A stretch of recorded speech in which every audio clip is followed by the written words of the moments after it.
محسن بھائی، جب رمضان المبارک کا آخری عشرہ آتا ہے جو دوزخ سے نجات کا ہے، تو اس کا ہمیں اس میں کیا عبادات کرنی چاہیے، اس کا استقبال کیسے کرنا چاہیے؟ اعوذ باللہ من الشیطان الرجیم، بسم اللہ الرحمن الرحیم۔ قال اللہ تعالیٰ فی القرآن المجید وانتم عاکفون فی المساجد آمنت باللہ صدق اللہ العظیم اللہم صلی علی سیدنا مولانا محمد صلی اللہ علیہ وسلم۔ شہری بھائی، یہ جو عشرہ ہے جسے دوزخ سے نجات کا عشرہ کہتے ہیں، اس عشرے کے اندر اللہ تعالیٰ تمام ان گناہ گاروں کو بخش رہا ہوتا ہے جو دوزخ سے قریب ہوتے ہیں، یعنی تھوڑا سا بھی نیکی کا عمل ان کو نجات دلاتا ہے دوزخ سے بری ہونے پر۔ تو اس عشرے میں ایک تو نہیں کہ آپ جیسے سمندر یا دریا کو کہتے ہیں وہ چلتا رہتا ہے روانی سے، لیکن ایک وقت آتا ہے اس میں طغیانی آ جاتی ہے اور وہ ہر سمت پھیلتا ہے۔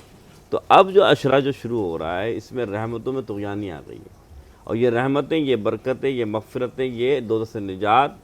ہر خاص و عام پر ہو رہی ہیں۔ یعنی کہ یہ نہیں دیکھا جا رہا کہ پہلے تو تھا نا کہ جو نماز پڑھے، قرآن پڑھے، روزہ رکھے اس کے لیے مقام بڑھتا۔ اب کیا ہے کہ جو زیادہ گناہ گار ہے اللہ تعالیٰ انہیں تھوڑی سی نیکی وہ کرتے ہیں تو اللہ تعالیٰ ان کے گناہ معاف فرماتا ہے۔ اس لیے فرمایا کہ یہ عشرہ مغفرت کا عشرہ ہے۔ اور اس عشرے کے بارے میں جو دعا بھی بیان فرمائی وہ میں آگے انشاءاللہ آپ کو بتاتا ہوں، لیکن بتانا مقصود و محور یہ ہے کہ اس عشرے کے اندر جتنا آپ توبہ کریں گے، استغفار کریں گے، دعا پڑھیں گے، اور یہ اللہم اجرنی من النار ایک دعا ہے، اس کو آپ تاکیدی کثرت سے کریں تو اللہ تعالیٰ آپ کو دوزخ سے نجات عطا فرمائے گا۔ اچھا محسن بھائی، جیسا کہ ہم نے اپنی پچھلی نشستوں میں کچھ چیزوں پہ بات کی اور آپ نے اس پہ بیان بھی فرمایا تھا کہ ایسے لوگ جو ہیں وہ جہنم میں جائیں گے، یا ایسے لوگوں کو جو ہے وہ اللہ تعالیٰ معاف نہیں کرے گا، یہ ہم کئی اپنی نشستوں میں آپ کی زبانی سن چکے ہیں، تو کیا اس عشرے میں وہ لوگ بھی معاف ہو جائیں گے؟ نہیں، یہ یاد رکھیے گا، اصل میں یہ عشرہ اس میں خاص طور پہ جو ہے چند راتیں ہیں جو طاق راتیں کہلاتی ہیں،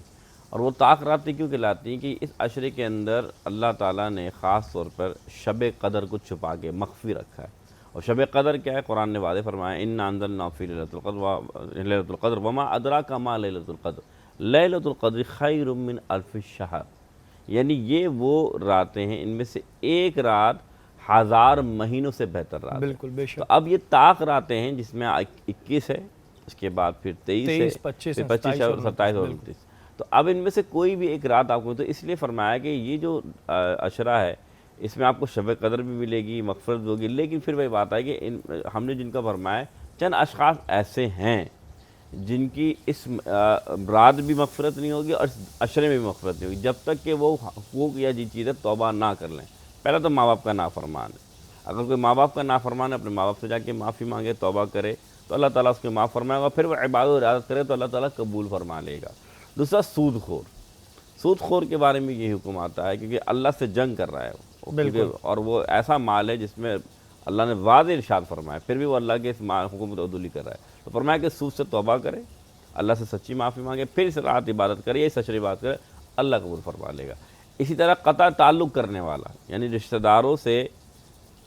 ایسی بات جو کہ شریعت کے خلاف کوئی بات نہیں، پھر بھی ان سے ناراض ہو جانا اور ان سے کئی دن نہ بات کرنا، تو اس میں بھی فرمایا کہ ایسے شخص کی بھی بخشش اور مغفرت نہیں ہوتی۔ تو یہ وہ اشخاص ہیں جن کے بارے میں یہاں تک کہ جو نشہ کرتا ہے، یعنی کہ کوئی سا بھی نشہ ہو، خاص طور پہ ایسا نشہ جو کہ حرام کے نزدیک ہو، جیسے شراب نوشی ہے، چرس ہے، جو مختلف ہیں، ہاں، تو المختصر ایسا نشہ جو کہ انسان کے دماغ کو زائل کر دو اور انسان کو سمجھ نہیں آئے کہ وہ کیا حرکت و سکنات کر رہا ہے، ایسے شخص کی بھی اس رات بخشش نہیں ہوتی۔ بالکل جی، یہ سوال میں نے اس وجہ سے کر لیا کہ ظاہر